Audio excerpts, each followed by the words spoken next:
दोस्तों, आज हम बात कर रहे हैं भारतीय सिनेमा की उन अभिनेत्रियों की जिनकी अदाकारी और जिनकी अदाएं आज की बॉलीवुड अभिनेत्रियां भी याद करती हैं।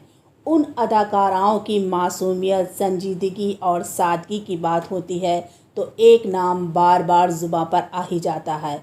वो नाम था नूतन जी का।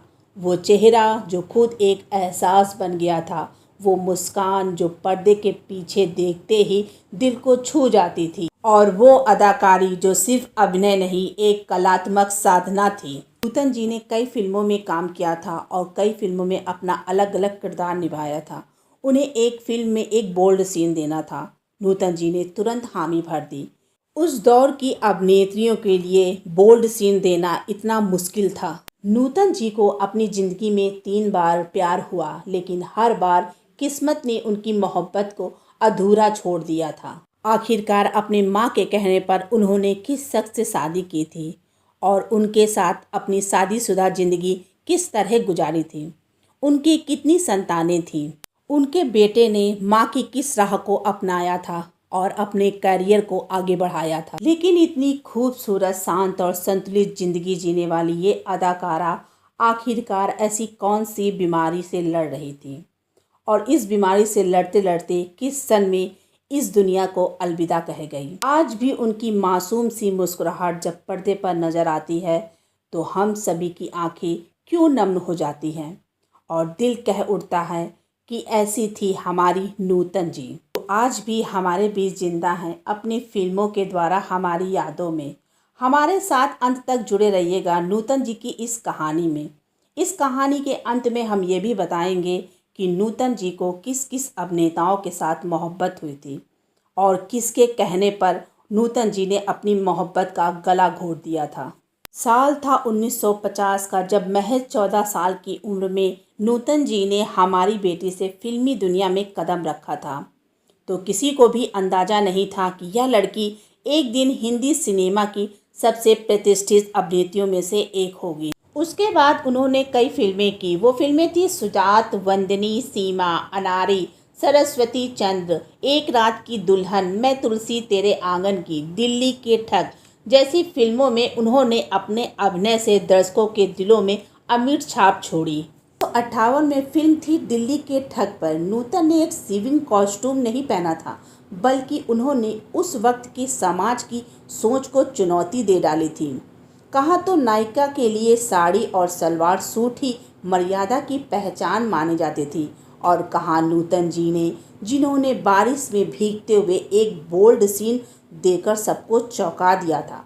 समाज के लोगों ने नूतन जी से कहा कि सिर्फ एक ग्लैमर के लिए ये सब कुछ कर रही हैं। फिल्मों में काम करते करते उनकी मुलाकात शम्मी कपूर से हुई। साल था 1955 का, जब फिल्म लैला मजनू की शूटिंग के दौरान नूतन और शम्मी कपूर करीब आ गए थे।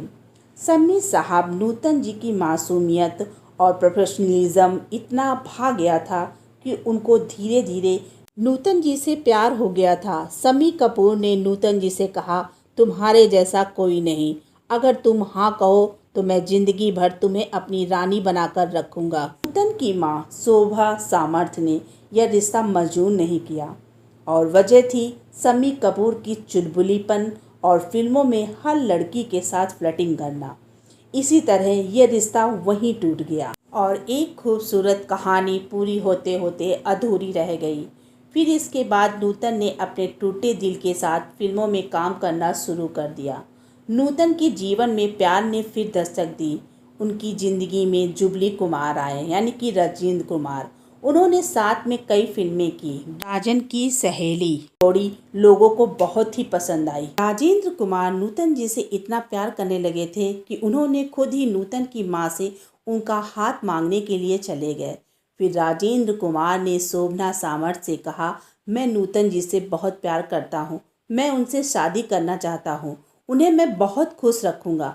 मगर इस बार भी नूतन की मां शोभना सामर्थ ने साफ इनकार कर दिया। वजह थी राजेंद्र कुमार का पहले से शादीशुदा होना।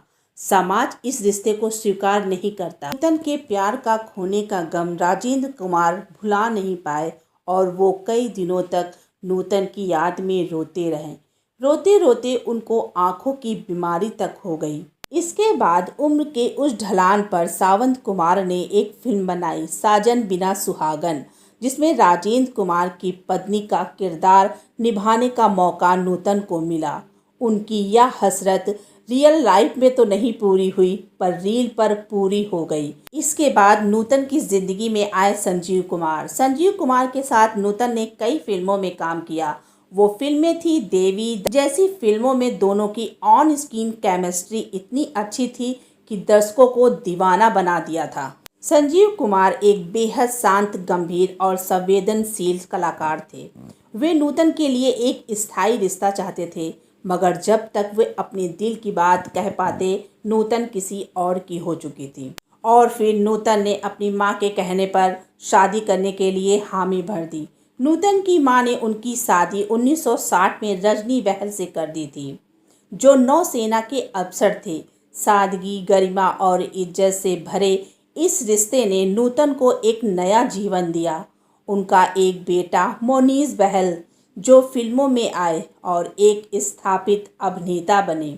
1986 में जब निर्देशक सुभाष घाई ने कर्मा फिल्म बनाने के लिए सोचा, तो उन्होंने पहले नूतन से और दिलीप कुमार से बात की कि इस फिल्म के मुख्य कलाकार आप ही होंगे। और फिर दोनों कलाकारों ने इस फिल्म में काम करने के लिए हामी भर दी। ये फिल्म हिट नहीं हुई, सुपर हिट हुई। दर्शकों को इन दोनों की जोड़ी बेहद पसंद आई थी। और फिर नूतन को एक ऐसी बीमारी हो गई जो कभी भी ठीक नहीं हो सकती थी। वो थी कैंसर। 1991 में कैंसर से लड़ते लड़ते नूतन ने इस दुनिया को अलविदा कह दिया। लेकिन उनके जाने के बाद भी उनकी आंखें, उनकी मुस्कान और उनके पर्दे पर की गई मोहब्बत आज भी जिंदा है। नूतन के जीवन की कहानी हमें सिखाती है कि हर चमकते चेहरे के पीछे कई अधूरी कहानियां होती हैं। जहां प्यार तो होता है मगर मुकम्मल नहीं हो पाता, जहां लोग चाहते हैं मगर पा नहीं पाते। नूतन जी बॉलीवुड की एक महान अभिनेत्रियों में से एक थी, जिन्होंने अपना हर किरदार बाखूबी निभाया था, चाहे वो फिल्मों में हो या असल ज़िंदगी में। वो एक महान अदाकाराओं में एक थी। अगर आप सभी को नूतन जी का ये छोटा सा वीडियो पसंद आए तो मेरे चैनल को सब्सक्राइब करना ना भूलिएगा और कमेंट कर ये बताइएगा कि नूतन जी ने किसके कहने पर अपने प्यार की कुर्बानी दे दी थी। अगर आप सभी को मेरा वीडियो पसंद आए तो मेरे वीडियो को लाइक शेयर ज़रूर कीजिएगा। फिर मिलेंगे कोई नई कहानी के साथ। तब तक के लिए जय हिंद, जय भारत।